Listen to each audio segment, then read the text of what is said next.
حسین حسین حسین حسین حسین حسین یا حسین حسین الغریب الغریب الحسین حسین الشہید الشہید الحسین حسین الغریب الغریب الحسین حسین الشہید الشہید الحسین. بسم اللہ الرحمن الرحیم. الحمد للہ الذی ہدانا لہذا وما كنا لنہتدی لولا ان ہدانا اللہ. لقد جاءت رسل ربنا بالحق. الصلاة والسلام علی اشرف الانبیاء والمرسلین النبی المؤید والرسول المسدد المحمود الاحمد المصطفى الامجد ابی القاسم محمد. اللہم صل علی محمد. الصلاة والسلام علی طیبین الطاہرین الذین اذهب اللہ عنہم الرجس وطہرہم تطہیرا. اللہم صل علی محمد وآل محمد واصحابہ المنتجبین. اما بعد فقد قال اللہ سبحانہ وتعالی بسم اللہ الرحمن الرحیم. ان الذین قالوا ربنا اللہ ثم استقاموا تتنزل علیہم الملائکہ. عزیزان ایمان، جو سلسلے گفتگو جاری ہے وہ تحریک حسینی کے متعلق ہے، جس کا سرچشمہ عرفان ہے، محبت خدا ہے اور عشق الہی ہے. وہ یاد الہی ہے کہ جو تحریک بن گئی، اور یہ تحریک ایمانی تحریک ہے، یہ دینداری کی تحریک ہے، یہ تحریک علمی بھی ہے، تحریک عملی بھی ہے، تحریک فقہی بھی ہے، اور تحریک قرآنی بھی ہے، اور تحریک عرفانی بھی ہے. کہ جو شخص خلوص کے ساتھ اللہ سبحانہ وتعالیٰ کو یاد کرتا ہے، یا اس کا کلمہ خلوص کے ساتھ پڑھتا ہے، اسی پر جنت واجب ہو جاتی ہے. من قال لا الہ الا اللہ مخلصا فوجب له الجنہ. خلوص سے اگر کوئی کلمہ لا الہ الا اللہ پڑھتا ہے تو گویا وہ مقبول بارگاہ الہی ہو جاتا ہے. اور اسی طرح روایت میں آیا ہے کہ ومن اخلص للہ 40 یوما، اگر کوئی 40 دن تک یہ مراقبہ کرے کہ اپنے آپ کو اللہ کے لیے خالص کر دے، تو فجر اللہ ینابیع الحکمہ، اللہ سبحانہ وتعالیٰ اس کے قلب سے حکمت کے چشمے جاری کر دیتا ہے. جو اللہ سبحانہ وتعالیٰ کا ہو جائے، اس کے اعمال و حرکات و سکنات اللہ سبحانہ وتعالیٰ کے ہو جائیں، خلوص کے ساتھ وہ عمل بجا لائے، اس کی مرضی کے مطابق عمل بجا لائے، تو ایسی صورت میں اس کے قلب سے حکمت کے چشمے پھوٹنے لگیں گے.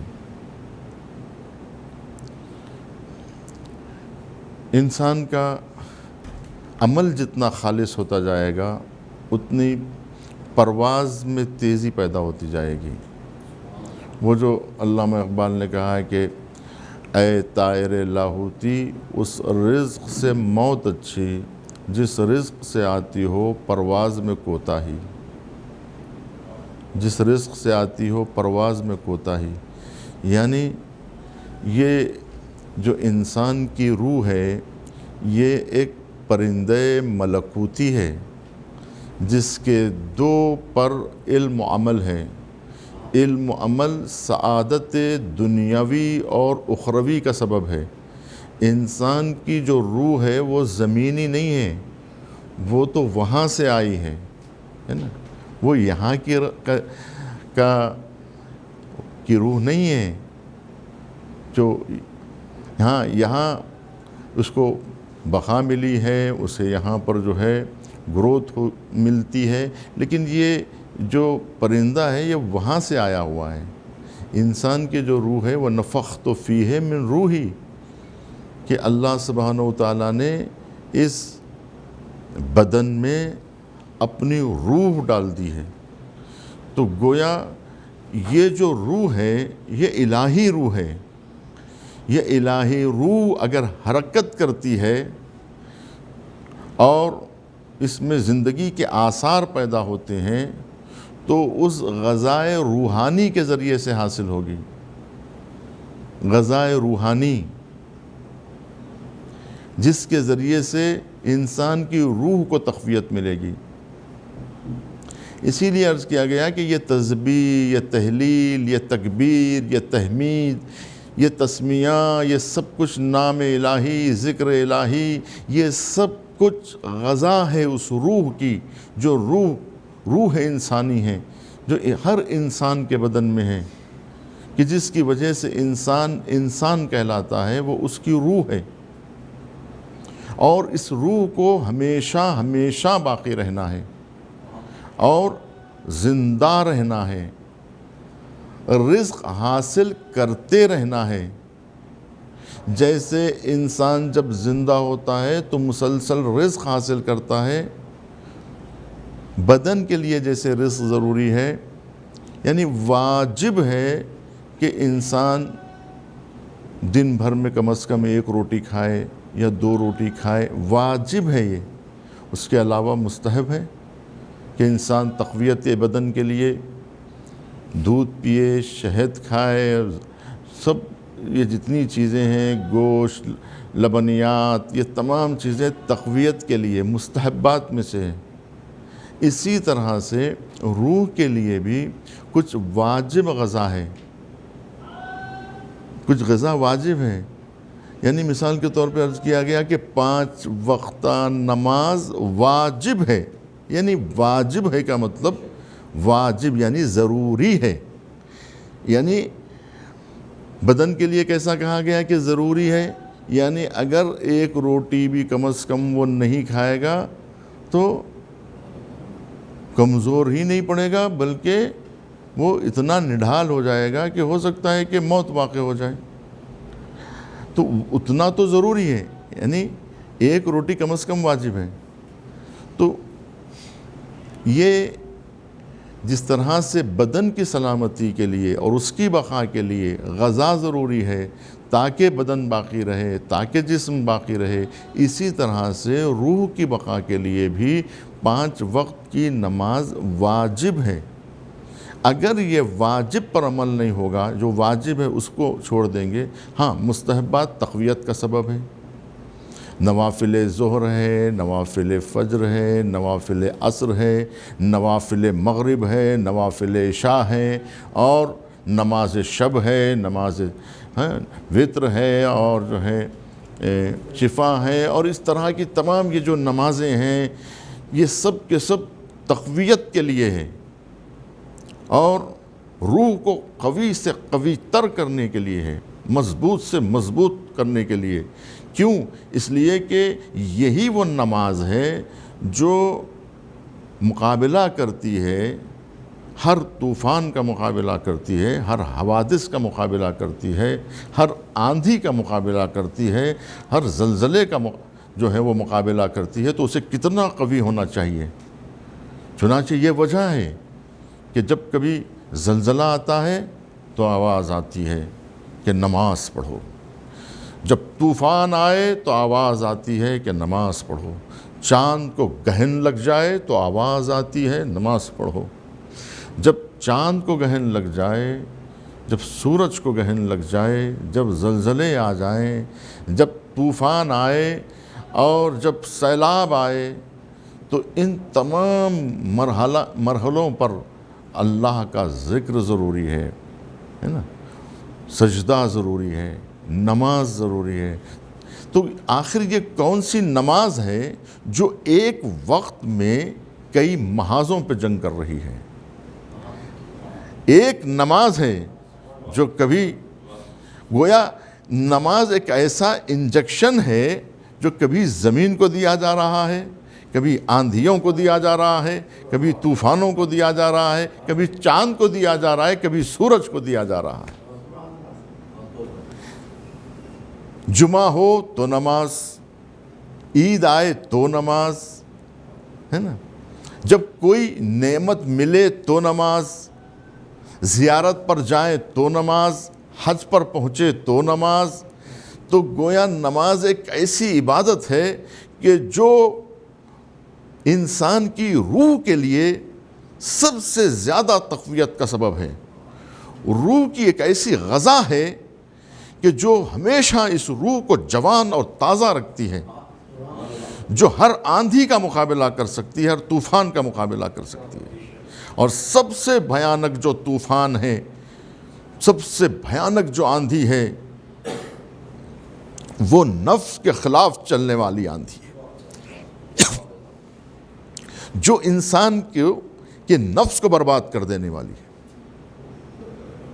جو انسان کے نفس کو تباہ کر دینے والی ہے، جو انسان کے نفس کا گلا گھونٹ دینے والی ہے۔ ان النفس لامارۃ بالسوء الا ما رحم ربی، کہ یقیناً اور یقیناً نفس امارہ اگر بغاوت پر اتر آ جائے تو انبیاء بھی محفوظ نہیں رہ سکتے، اولیاء بھی محفوظ نہیں رکھ سکتے، لیکن اللہ نے انہیں ایسی طاقت بخشی ہے، اپنے انبیاء کو ایسی قوت بخشی ہے جو کبھی ان کا نفس ان کے اوپر غالب نہیں آتا، اور کبھی ایسا ہوا نہیں ہے۔ اس کا مطلب یہ ہے کہ اندر سے عصمت کی ایسی شکتی اللہ نے انہیں دے دی ہے کہ جس کی وجہ سے وہ مقابلہ کرتے ہیں۔ تو وہ یاد الہی کی جو نعمت انبیاء اولیاء یہ مقابلہ کرتی ہے۔ چنانچہ کوئی ولی ایسا نہیں ہے جو ذکر سے قوت حاصل نہ کرتا ہو۔ آپ بتائیے کوئی نبی ہو کہ جس پر نماز ضروری نہ ہو؟ بلکہ جو نماز مستحب ہے وہ اس کو واجب سمجھتے ہیں۔ اس لیے کہ مثال کے طور پر جو بدن کا قوی ہو، جو پہلوان ہو جسم کا، جو زیادہ سے زیادہ وزن اٹھا سکتا ہو، ایسا جو پہلوان ہے اس کے لیے تو جو ہمارے لیے مستحب غذا ہے اس کے لیے تو وہ واجب ہے۔ ہمارے لیے دودھ پینا اور شہد کھانا یہ اگر ہمارے لیے مستحب ہے، ہمارے بدن کو ہمارے کام کے حساب سے اتنی ضرورت نہیں ہے، لیکن جو لوگ پہلوان ہیں ان کو تو ضرورت ہے اس بات کی کہ وہ زیادہ سے زیادہ تقویت حاصل کریں۔ اسی طرح سے انبیاء و اولیاء علیہم السلام کہ جن کی روح قوی سے قوی تر ہے ان کو اتنی زیادہ غذا چاہیے، ان کو اتنی زیادہ عبادات چاہیے۔ تو یہ عبادات نہیں ہے، یہ ذکر نہیں ہے جو انہوں نے مستحب کو بھی اپنے اوپر واجب قرار دے لیا ہے، واجب قرار دے لیا ہے کہ کیونکہ ان کا نفس سالم ہے، ان کی روح جوان ہے، ان کی روح قوی ہے، اس لیے ان کو زیادہ سے زیادہ ضرورت ہے۔ اور چونکہ جو ہے وہ زندہ ہیں، چونکہ جو ہے ان کی روح جو ہے وہ سالم ہے، صحت مند ہے، تو انہیں بہت زیادہ ضرورت ہے۔ مثال کے طور پر آپ جب کبھی کسی بیمار کے پاس جاتے ہیں تو بیمار سے پوچھتے ہیں بھوک لگی ہے؟ کہتے نہیں بھوک نہیں لگی ہے۔ پیاس لگی ہے؟ کہتے نہیں پیاس نہیں لگی۔ سوال یہ پیدا ہوتا کیا ان کو بھوک نہیں ہے ان کے اندر؟ کیا ان کا معدہ بھرا ہوا ہے، پیٹ ان کا بھرا ہوا ہے، یا ان کو محسوس ہو رہا ہے؟ ان کو لگ ایسے رہا ہے کہ مجھے ضرورت نہیں ہے، یعنی اشتہا نہیں ہے، بھوک نہیں ہے، ورنہ پیٹ خالی ہے، بھوک نہیں ہے، اسی کا نام بیماری ہے۔ غور فرمایا، اسی کا نام بیماری ہے کہ ضرورت ہے مگر اشتہا نہیں ہے۔ توجہ فرمائے کہ اشتہا نہیں ہو رہی ہے، یہ بیماری کی وجہ سے ایسا ہو رہا ہے، یہ بیماری کی وجہ سے ایسا ہو رہا ہے۔ اگر آپ کو نماز پڑھنا طبیعت نہیں چاہ رہی ہے اور بڑی مشکل سے آپ اٹھ رہے ہیں، دل مان نہیں رہا ہے، اس کا مطلب یہ ہے کہ آپ کی روح بیمار ہو چکی ہے، اسے ضرورت تو ہے غذا کی، لیکن اسے اشتہا نہیں ہو رہی ہے غذا کی، اسے اشتہا نہیں ہو رہی ہے۔ کبھی ایسا ہو جاتا ہے صحت مند انسان کا پیٹ بھر جاتا ہے مگر نیت نہیں بھرتی، اشتہا جو ہے وہ باقی رہتی ہے، بھوک ابھی باقی رہتی ہے، اور کھانے کی تمنا ابھی باقی رہتی ہے، حالانکہ گنجائش ختم ہو گئی۔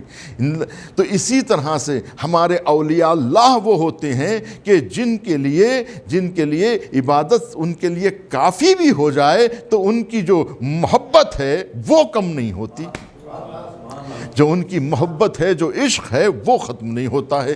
وہ مسلسل دن بھر بھی دائم الصلاۃ اور دائم الذکر ہوتے ہیں، پھر بھی ان کی اشتہا جو ہے وہ ختم نہیں ہوتی۔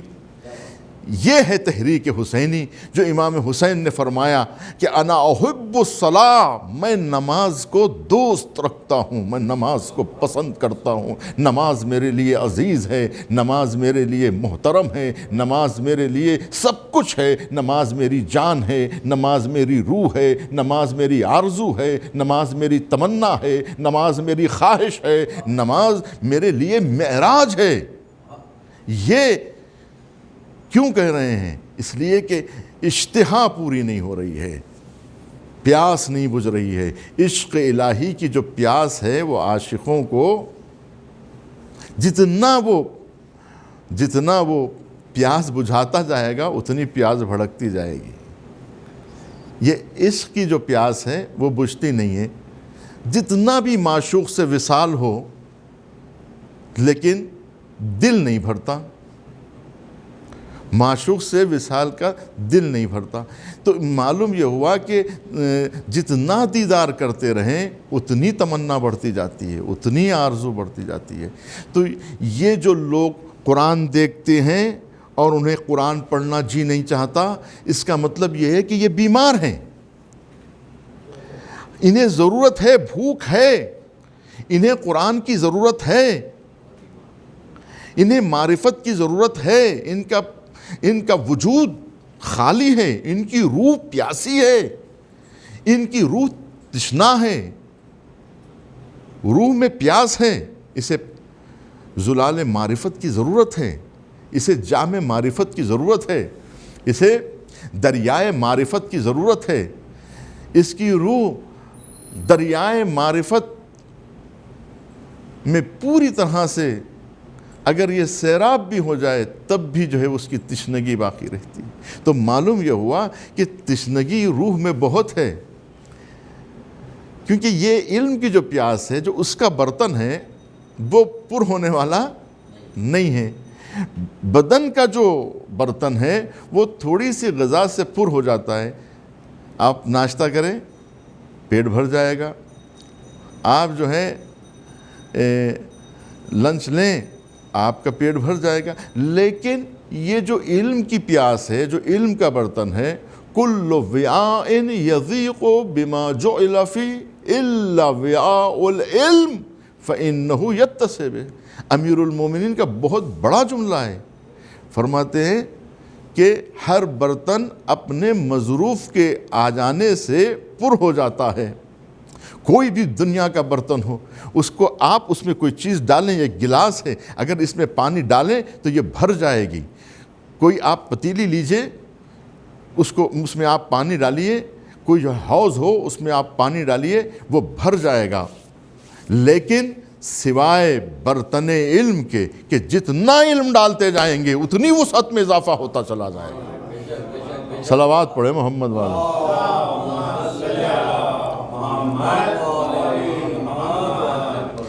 جتنا علم حاصل کرتے جائیں گے اور روح میں اتنی وسعت پائی جاتی ہے کہ علم الآدم الاسماء کلہا، کہ جناب آدم کو تمام اسماء کی تعلیم دے دی گئی. یعنی وجود انسانی میں اتنی صلاحیت ہے، انسان تو پوری طرح صلاحیتوں کا مجموعہ ہے. یعنی انسان کے اندر صلاحیتیں ہی صلاحیتیں پائی جاتی ہیں، اور ان صلاحیتوں میں کچھ صلاحیتوں کو انسان پر کر لیتا ہے. یعنی انسان چاہے تو بھئی ایک وقت ڈاکٹر بھی بن سکتا ہے، انجینئر بھی اب پیدا ہونے والا بچہ چاہے تو عالم بن جائے، چاہے مجتہد بن جائے، چاہے فاضل بن جائے، چاہے عالم بن جائے، جو چاہے بن سکتا ہے. تو اسے کہتے ہیں بالقوہ صلاحیت اس کے اندر پائی جاتی ہے. اب بالفعل کتنا ہے، موجود کتنا ہے، اب اس وقت کیا ہے وہ اور بات ہے. اس وقت کتنا پڑھا ہوا ہے، کے جی میں ہے کہ جو ہے پی جی میں ہے، یہ تو جو ہے وہ ہے. لیکن در حقیقت جو ہے یہ اس کا مبلغ نہیں ہے، وہ تو بہت کچھ حاصل کرنے کی صلاحیتیں اپنے اندر لے کے آیا ہے. اب جتنی صلاحیت بڑھاتا جائے گا اتنی صلاحیت بڑھتی چلی جائے گی. یہ وہ ہے روح کے مسائل جسم کے مسائل سے بالکل مختلف ہیں. جسم کو آپ جتنی اذیت دیں گے، جتنی تکلیف میں رکھیں گے، وہ اتنا قوی ہوتا جائے گا. اگر جسم کو پتھر سے قریب رکھیں تو جسم کے اندر پتھر جیسی صلابت پیدا ہو جائے گی، پتھر جیسی سختی پیدا ہو جائے گی. اگر گرم لو میں اگر اس جسم کو رکھیں گے یہ قوی ہوتا جائے گا. اگر جتنے وہ مصائب و مشکلات اور سختیاں اور کانٹوں پر اور سنگلاخ راہوں پر چلتا رہے گا اتنا ہی مضبوط ہوتا جائے گا. لیکن روح کو اطمینان کی ضرورت ہے. اسی لیے آواز آئی الا بذکر اللہ تطمئن القلوب، کہ آگاہ ہو جاؤ کہ اللہ کے ذکر ہی سے دلوں کو اطمینان ملتا ہے. تو گویا اطمینان، سکون، یہ سکون جو ہے یہ کس کی ضروری ہے، کس کے لیے ضروری ہے؟ یہ روح کے لیے ضروری ہے. روح کے لیے اطمینان ضروری ہے، سکون ضروری ہے، سکینہ ضروری ہے. یہ آرامش، یہ شانتی، یہ روح کی لوازمات میں سے. تو معلوم ہوا کہ روح میں قوت اس وقت پیدا ہوتی ہے جب اسے غذا ملتی ہے. اور اس کی غذا کیا ہے؟ تسبیح ہے، تہلیل ہے، تکبیر ہے. یہ روح کی غذا ہے. آپ جتنا اللہ کا نام لیتے جائیں گے اتنی روح آپ کی قوی ہوتی چلی جائے گی. آپ الغنی کا ورد کیجئے، آپ غنی ہوتے چلے جائیں گے. آپ کے اندر بے نیازی پیدا ہوتی جائے گی. آپ قناعت پذیر ہوتے چلے جائیں گے. آپ دنیا سے بے پرواہ ہوتے جائیں گے اور اللہ سبحانہ و تعالیٰ کی دی ہوئی دولت سے آپ مالا مال ہوتے چلے جائیں گے. آپ جو نام کا آپ ورد کریں، آپ یا باسط کا ورد کریں، آپ کے بازو کھلتے چلے جائیں گے. آپ کے دامن میں وسعت سے وسعت پیدا ہوتی چلی جائے گی. تو گویا آپ اللہ کے ہر نام اپنا ایک اثر رکھتا ہے.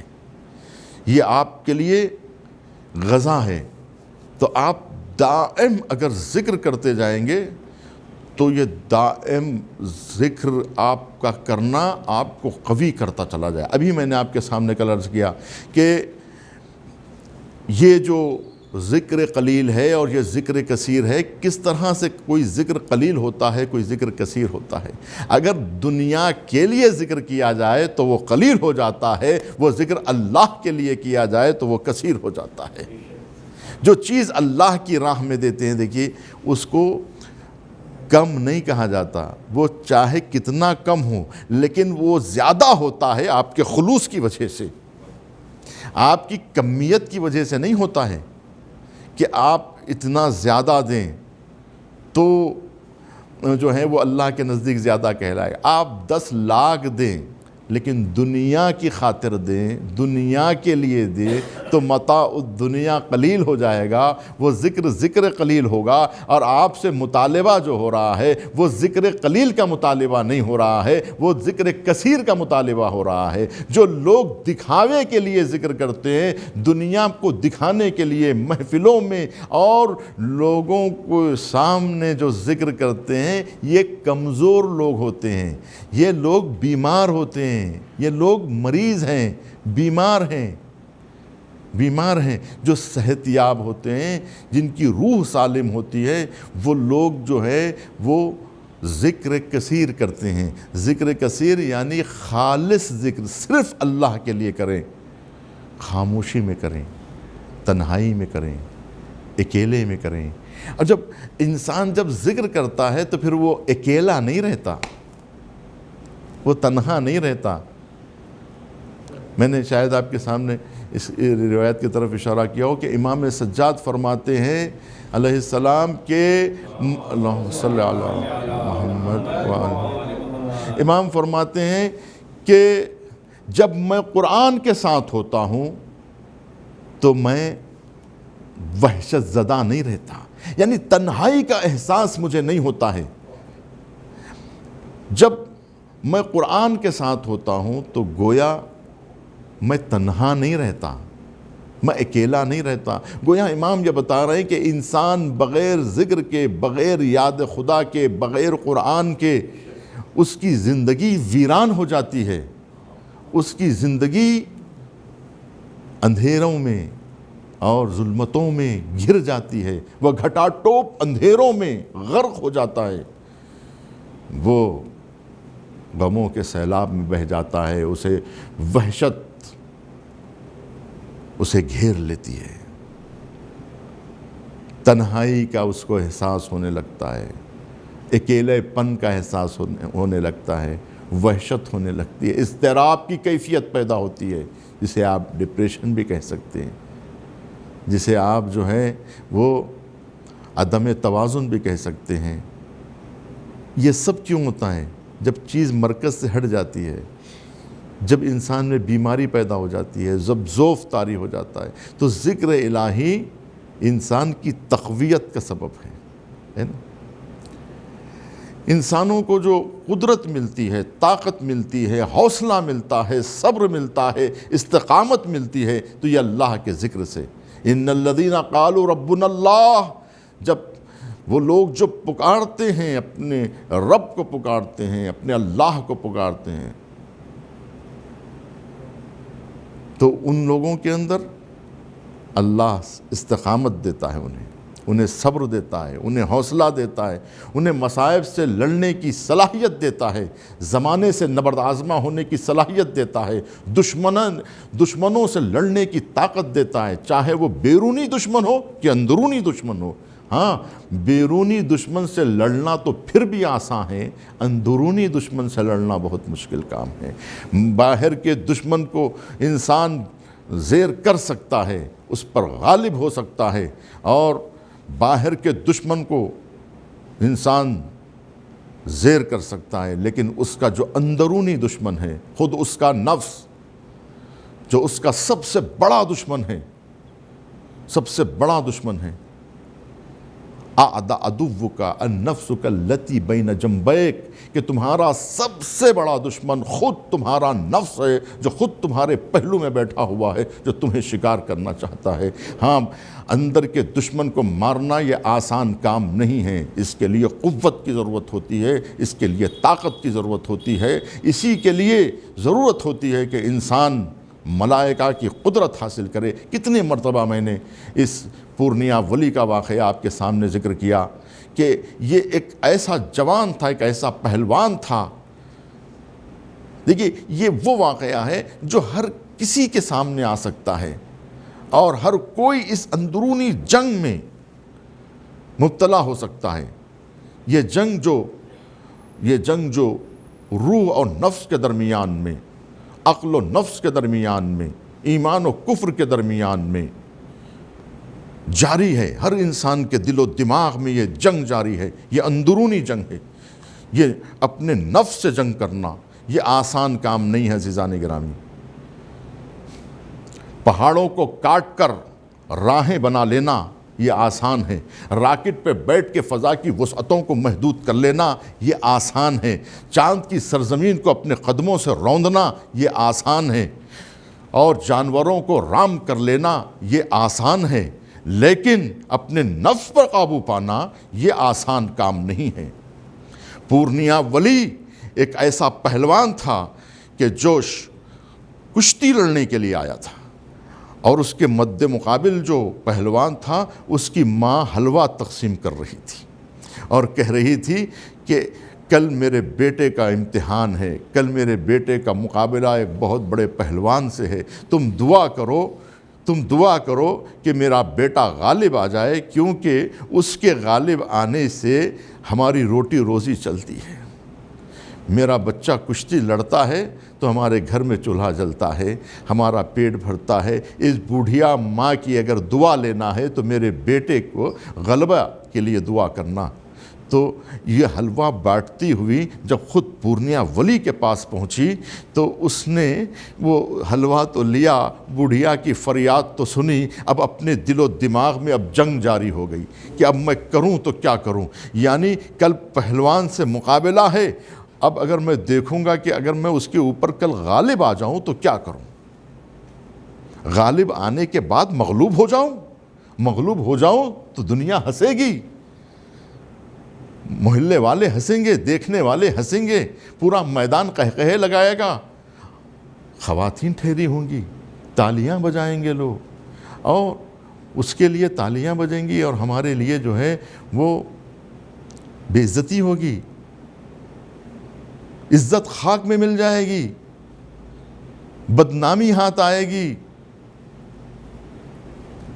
لیکن دوسری طرف اس کی عقل، اس کا ایمان، اس کی روح یہ کہہ رہی تھی، وہ جو روح خدائی تھی وہ اندر سے پکار کے کہہ رہی تھی کہ نہیں، کل کے دن تمہیں اگر قوی بھی ہو جاؤ تو اپنے آپ کو اس طرح سے ڈھیل دے دینا کہ سامنے والا غالب آ جائے۔ چنانچہ جب وہ میدان کشتی میں آیا اور جب مقابلہ شروع ہوا تو تھوڑی دیر کے بعد پورنیا ولی نے یہ محسوس کر لیا کہ میں اس کے اوپر گرفت مضبوط ہوتی جا رہی ہے اور میں اسے پچھاڑ پا رہا ہوں، اور جب اس نے اٹھایا اور زمین پہ پٹک دیا پوری طریقے سے اور چھا گیا اس کے جسم پر اور سوار ہو گیا اس کے جسم پر، اور جب پوری طرح سے گرفت میں لے لیا اپنے دشمن کو، تو وہ بڑھیا کا قول یاد آ رہا تھا، بوڑھی ماں کی دعا یاد آ رہی تھی۔ چنانچہ وہ جو غالب آ گیا تھا اب وہ اپنے آپ کو جو ہے وہ کمزور کر رہا ہے، اپنے آپ کو اس کے سامنے پیش کر دیا، اور سامنے والے پہلوان نے اس کو اٹھایا اور اتنی بلندی پر اٹھا کے اوپر سے جب پچھاڑنے لگا تو وہ اوپر سے جب گر رہا تھا تو اللہ نے اس کی باطنی نگاہوں کو کھول دیا، جس کو آپ بصیرت کہتے ہیں۔ آپ کہ وہ دل کی نگاہیں جب کھل گئی تو کیا دیکھتا ہے کہ ملکوت کا سما ہے، ملائکہ اس کے لیے تالیاں بجا رہے ہیں اور مرحبا مرحبا کہہ رہے ہیں۔ دنیا والے اس کی توہین کرتے ہیں، لیکن ملائکہ ارض و سما اس کی تعریف کر رہے ہیں۔ صلوات پڑھے محمد۔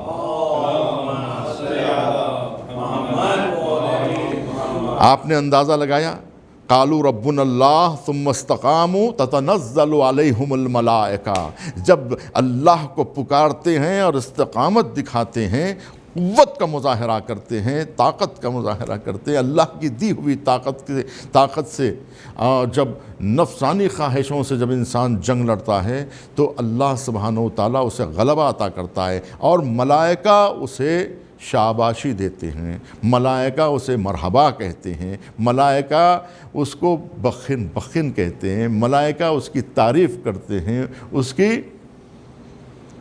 کی پیٹھ تھپکتی ہیں، اسے مبارکباد دیتے ہیں اور ان کی مدد کے لیے آتے ہیں۔ تتنزل علیہم الملائکہ، یہ بات ہے۔ قرآن مجید کی کتنی آیتیں ہیں، لو کان اہل القریٰ آمنوا واتقوا لفتحنا لهم ابواب السماوات والارض، کہ اگر بستی کے سارے لوگ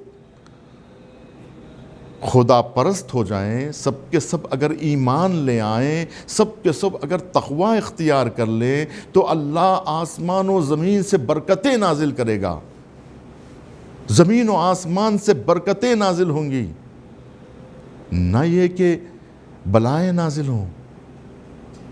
یہ بلاؤں کا نزول بتا رہا ہے کہ اہل بستی نے تقوی چھوڑ دیا ہے، اہل بستی نے اللہ کا ذکر کرنا چھوڑ دیا ہے۔ ورنہ کیا شریعت کہہ رہی ہے، کیا اسلام کہہ رہا ہے کہ اگر قحط پڑ جائے، اگر بارش نازل نہ ہو رہی ہو تو جاؤ صحراؤں کی طرف، اپنے آستینوں کو چڑھا لو اور اللہ کی بارگاہ میں گڑ گڑا کے دعا کرو اور نماز پڑھو، تو اللہ آسمان سے بارش نازل کرے گا۔ اسی طرح سے نعمتوں کی بارش ہوگی تمام بستی والوں پر، اگر سب کے سب ایمان لے آئیں، سب کے سب تقوی اختیار کریں۔ یہ تقوی نہیں ہے بلکہ انسان کے لیے وہ ذرا ہے کہ جو انسان کو ہر مشکل سے، ہر پریشانی سے نجات دیتی ہے۔ یہ تقوی گویا ایمان کا وہ پنجرہ ہے کہ جس میں ایمان کا پرندہ محفوظ رہتا ہے۔ یہ پنجرہ جتنا قوی ہوگا اتنا ہی ایمان کا پرندہ محفوظ رہے گا، اور جیسے ہی یہ پنجرہ کمزور پڑ جائے گا اس وقت جو ہے یہ ایمان کا پرندہ اس کو توڑ کے باہر نکل جائے گا۔ تو معلوم یہ ہوا کہ ایمان اگر لے آئیں، سب کے سب تقوی اختیار کریں، تو اللہ آسمان سے برکتیں نازل کرتا ہے، اور وہ برکتیں جو انسان کی معنویت کے لیے ضروری ہے، انسان کی روح کی بالدگی کے لیے ضروری ہے، اور انسان کی حیات جاوداں کے لیے ضروری ہے نا، حیات جاوداں کے لیے ضروری ہے، ہمیشہ ہمیشہ جو رہنے والی روح ہے اس کے لیے معنویت کے لیے ہم کو پوری توجہ جو دینی ہے، وہ معنویت پہ توجہ دینی ہے، وہ بصیرت پہ توجہ دینی ہے، باطن کی نگاہ باز ہو جائے، باطن کے کان کھل جائیں، اذن اللہ الواعیہ عین اللہ الباصرہ، کہ انسان اگر اللہ کی نظر سے دیکھے گا تو اس کی نگاہیں کھل جائیں گی، اگر اللہ کے کان سے سنے گا تو اس کے کان میں وہ آواز غیب سنائی دے گی، وہ صدائے آسمانی سنائی دے گی جو ہر کان نہیں سن سکتے، وہ زندگی عطا ہوگی، وہ حیات عطا ہوگی۔ اسی لیے تو کہا گیا کہ ایمان والو جب اللہ اور رسول تمہیں بلائیں تو اس کی آواز پہ لبیک کہو، جس میں تمہاری حیات پوشیدہ ہے۔ انسان کی حیات تسبیح ہے، تحلیل ہے، یہ نہیں کرے گا تو انسان کی روح مر جائے گی اور تعفن پیدا ہوگا اس کے اندر، اور وہاں سے وبائیں پھیلنے لگیں گی۔ دیکھیے، جب کوئی ظالم کسی شہر میں ہوتا ہے تو جس طرح سے نیک آدمی کے وجود سے برکتیں نازل ہوتی ہیں، ویسے ہی برے لوگوں کی وجہ سے نقمت اور عذاب کا سبب بنتا ہے، سب کے سب عذاب کی لپیٹ میں آ جاتے ہیں۔ جب شرک بڑھنے لگتا ہے، کشتی میں کوئی سوراخ کرتا ہے تو پوری کشتی کے ڈوب جانے کا خطرہ پیدا ہونے لگتا ہے۔ اگر ایک انسان بھی اگر سوراخ کرے اور اگر سب کے سب سوراخ کرنے لگے تو کشتی کے ڈوبنے کا قوی امکان پیدا ہو جاتا ہے۔ اسی طرح سے کوئی بستی اس وقت عذاب کی لپیٹ میں آ جاتی ہے کہ جس وقت وہ ذکر خدا سے منہ موڑ لیتے ہیں۔ میں نے اشارہ کیا کل آپ کے 2 دن پہلے کہ وَمَنْ أَعْرَضَ عَنْ ذِكْرِي فَإِنَّ لَهُ مَعِيشَةً ضَنْكَ، جو لوگ میرے ذکر سے منہ پھیر لیتے ہیں ان کی زندگی اجیرن ہو جاتی ہے۔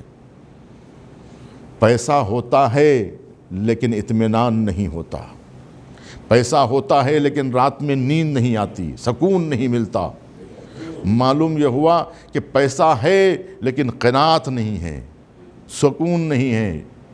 اسی طرح سے علم ہے لیکن شعور نہیں ہے،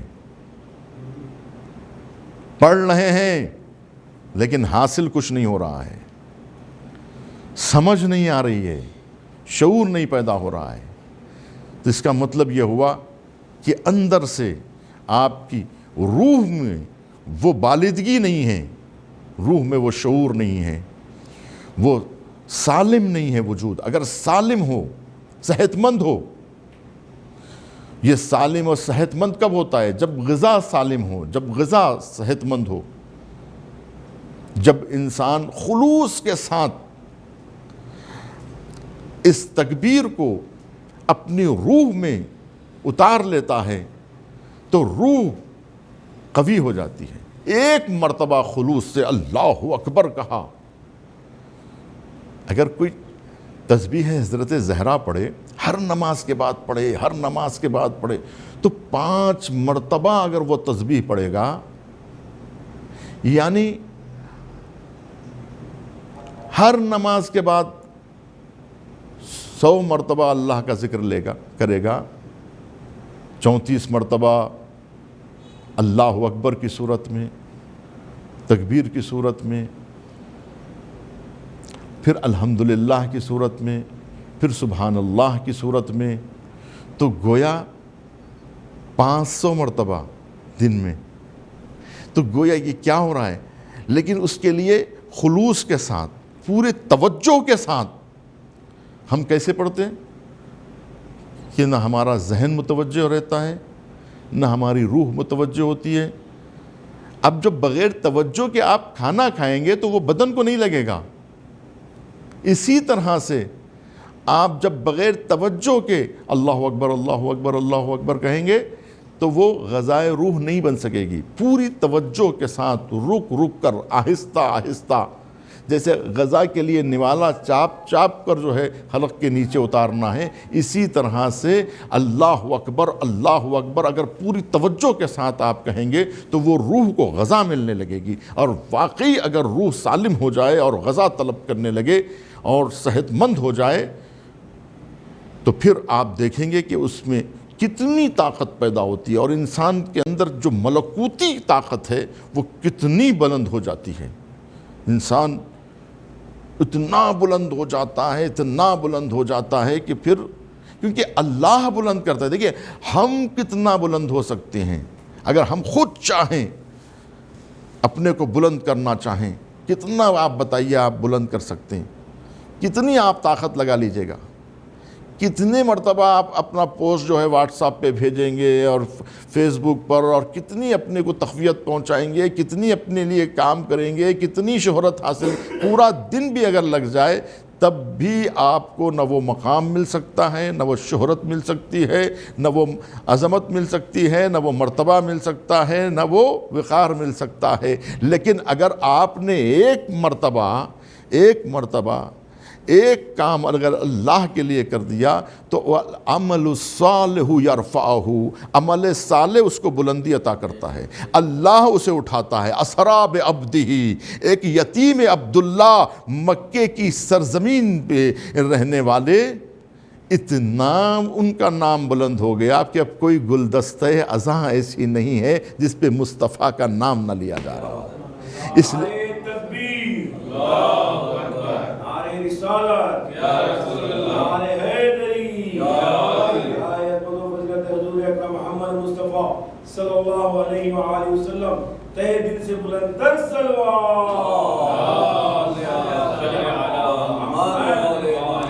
وَرَفَعْنَا لَكَ ذِكْرَكَ، اے مصطفیٰ ہم نے آپ کے ذکر کو بلند کر دیا۔ یہ ہے مقام کہ جب انسان اللہ کے لیے کرتا ہے تو اللہ سب کچھ عطا کرتا ہے، اللہ سب کچھ عطا کرتا ہے، اور اللہ وہاں آپ کو مقام دے گا جہاں آپ کو مقام کی ضرورت ہے نا۔ آپ کو کن کے درمیان میں شہرت چاہیے؟ ملائکہ کے درمیان میں۔ ملائکہ کے درمیان میں اگر شہرت چاہیے تو گناہوں کے ذریعے سے شہرت ملنے والی نہیں ہے نا۔ رشوت کے ذریعے سے، ریاکاری کے ذریعے سے، چاپلوسی کے ذریعے سے، اور سیاست کے ذریعے سے، دغابازی کے ذریعے سے، سازش کے ذریعے سے اور مکاری کے ذریعے سے ملائکہ میں، بزم ملک میں عزت نہیں ہونے والی ہے، اور اہل بیت کے نزدیک آپ کا مقام اور آپ کا مرتبہ بلند ہونے والا نہیں۔ اللہ کی نظر میں آپ کا مرتبہ بلند نہیں ہے۔ اللہ کی نظر میں کس کا مرتبہ ہے؟ مصطفیٰ کا مرتبہ ہے، مصطفیٰ کا مقام ہے۔ وَرَفَعْنَا لَكَ ذِكْرَكَ، جس کے ذکر کو اللہ بلند کرے دنیا کی کوئی طاقت اس کے ذکر کو مٹا نہیں سکتی۔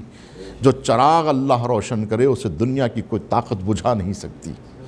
تو اپنے آپ کو پوری طرح سے خلوص کے ساتھ اللہ کے حوالے کر دو تاکہ اللہ تمہاری حفاظت کرے۔ جب اللہ محافظ بن جاتا ہے تو پھر اسے کوئی مٹا نہیں سکتا۔ آج 1400 برس گزر گئے، کیا قرآن مٹ سکی؟ کیا قرآن کے حروف مٹ سکے؟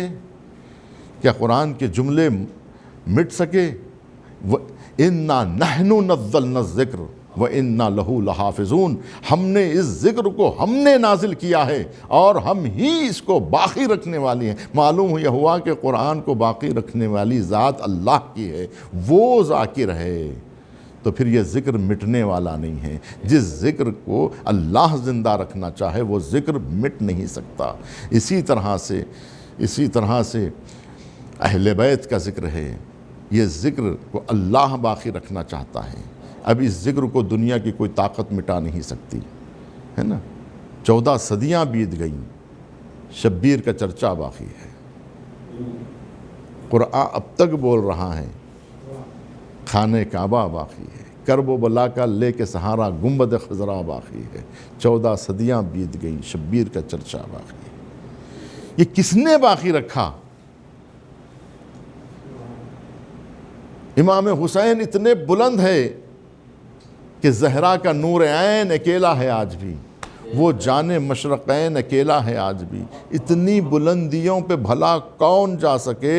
اپنی جگہ حسین اکیلا ہے آج بھی، حسین آج بھی اکیلے ہیں اور اس بلندی پر ہیں کہ جہاں پر انبیاء کی رسائی نہیں ہے۔ تو معلوم یہ ہوا کہ یہ جو مقام حسین ابن علی کو حاصل ہوا ہے کہ انا من الحسین، میں حسین سے ہوں، میرا دین حسین سے ہے، میری شریعت حسین سے ہے، اور یہ میرے اخلاق، یہ میری سنت، یہ میرا کردار، یہ میری سیرت حسین کی وجہ سے زندہ ہے۔ اس پر حسین کا نام لکھا ہوا ہے کہ حسین ابن علی نے اپنی جان دے کر دین مصطفیٰ کو بچایا ہے، ذکر الہی کو بچایا ہے۔ میں آپ کے سامنے ذکر کر چکا، بات اس سے پہلے بھی آئی ہے کہ امام حسین علیہ السلام نے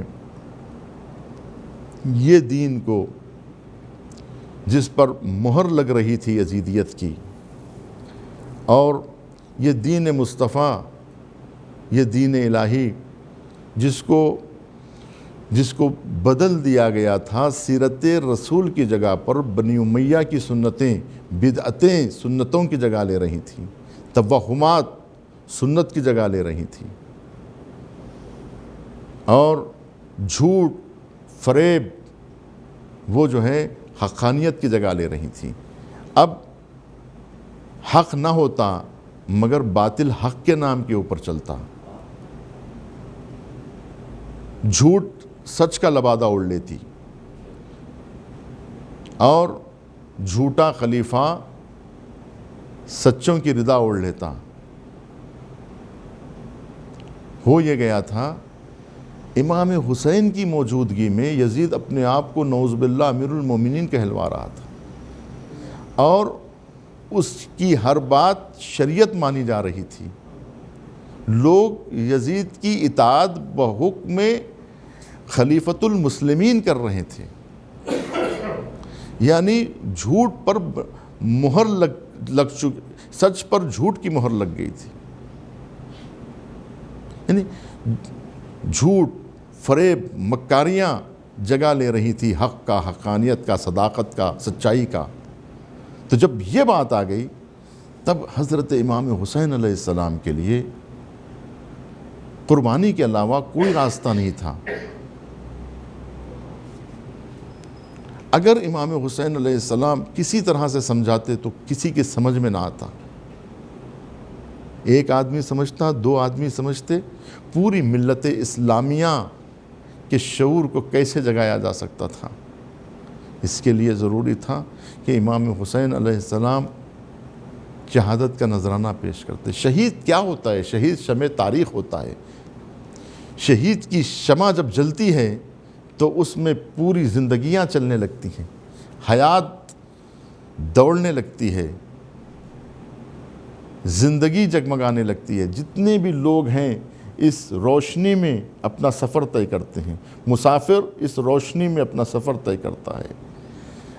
ایک ملاح اپنا سفر طے کرتا ہے، اور اسی طرح سے ایک درزی اپنے کپڑے سیتا ہے.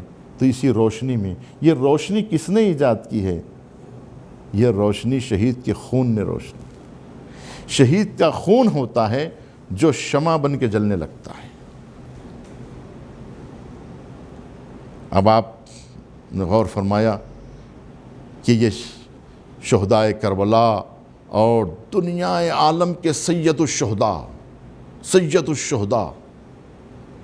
حسین ابن علی ہیں. سید الشہداء امام حسین علیہ السلام کی ذات، جو وہ سراج منیر ہے، وہ چراغ ہے کہ جس کی روشنی میں لوگ عبادتیں کر رہے ہیں، جس کی روشنی میں لوگ سجدے کر رہے ہیں، روزہ رکھ رہے ہیں، حج کر رہے ہیں، زکوٰۃ دے رہے ہیں، جہاد کر رہے ہیں، امر بالمعروف کر رہے ہیں، نہی عن المنکر کر رہے ہیں. یہ سب کچھ اس شمع کی روشنی میں ہو رہا ہے. یہ نور حسین ہے جو نور مصطفیٰ سے لیا گیا ہے. اور یہ شمع بجھنے والی نہیں تھی، یہ شمع بجھنے والی نہیں تھی. چنانچہ جب شہادتوں کا نذرانہ پیش کیا جا چکا، اس کے باوجود بھی سرحائے مقدسہ سے ذکر الہی جاری تھا، اور امام حسین علیہ السلام نے جو نصیحت کی تھی اپنے خانواد اہل بیت کے لیے، انہوں نے ان وصیتوں کو پورا کیا. امام علیہ السلام نے جو کہا تھا کہ خیام سے باہر نہ آنا، اہل بیت خیام ہی میں رہے، لیکن جب خیام کو آگ لگنے لگی، ایک خیمے سے دوسرے خیمے میں جب بیویاں پہنچنے لگی، جب تمام خیمے جلنے لگے، جب ساری بیویاں جب زین العابدین کے خیام میں جمع ہو گئے، اور جب جناب زینب نے کہا بیٹا یہ تو بتاؤ کہ کیا ہم خیموں میں جل کے مر جائیں یا باہر نکل آئیں، تو کہا پھوپھی اماں جان کا بچانا واجب ہے، خیمے سے باہر چلے آئیے. تو امام زین العابدین اور تمام بیویاں خیمہ گاہ سے باہر آئے اور خیمے جلتے رہے، ردائیں چھینی جاتی رہی، پرسہ ایسے دیا جا رہا تھا. اور امام زین العابدین کی امامت ایسے کہ جہاں جب امام حسین علیہ السلام کا سر نو کے نیزے پہ دیکھا تو یہ امامت کا آغاز تھا. اور پہلے مسئلہ جو پوچھا گیا بحیثیت امام، جو مسئلہ سامنے آیا وہ یہ تھا کہ قیام میں آگ لگی ہے، ہم جل جائیں یا باہر نکل آئیں. یہ پہلا مسئلہ تھا. اور امامت کی حیثیت سے جو پہلی نظر اٹھی، کہا پھوپھی اماں ذرا خیمے کا پردہ ہٹائیے. جب خیمے کا پردہ ہٹا تو آنکھ سے جو دیکھا بحیثیت ماں، وہ باپ کے سر کو نو کے نیزاں پہ بلند دیکھا. اور وہ پہلا جملہ جو کہا وہ یہ تھا، السلام علیک یا ابا عبداللہ، السلام علیک یا ابن رسول، وَسَيَعْلَمُ الَّذِينَ ظَلَمُوا أَيَّ مُنْقَلِبٍ يَنْقَلِبُونَ. پروردگارہ ذکر قلیل کو قبول فرما، مریضوں کو شفا یاب فرما، حج و زیارات کے مستحقین کو بار بار، مسلمانوں کی جان و مال و عزت و آبرو کی حفاظت فرما، پرچم اسلام و مسلمین کو سرفراز فرما. پروردگارہ منجی عالم بشریت کے ظہور میں تعجیل فرما. ہمیں ان کے اعوانوں سے ایک مرتبہ سورہ ہم 3 مرتبہ سورہ اخلاص. حاضرین کی مرحومین اموات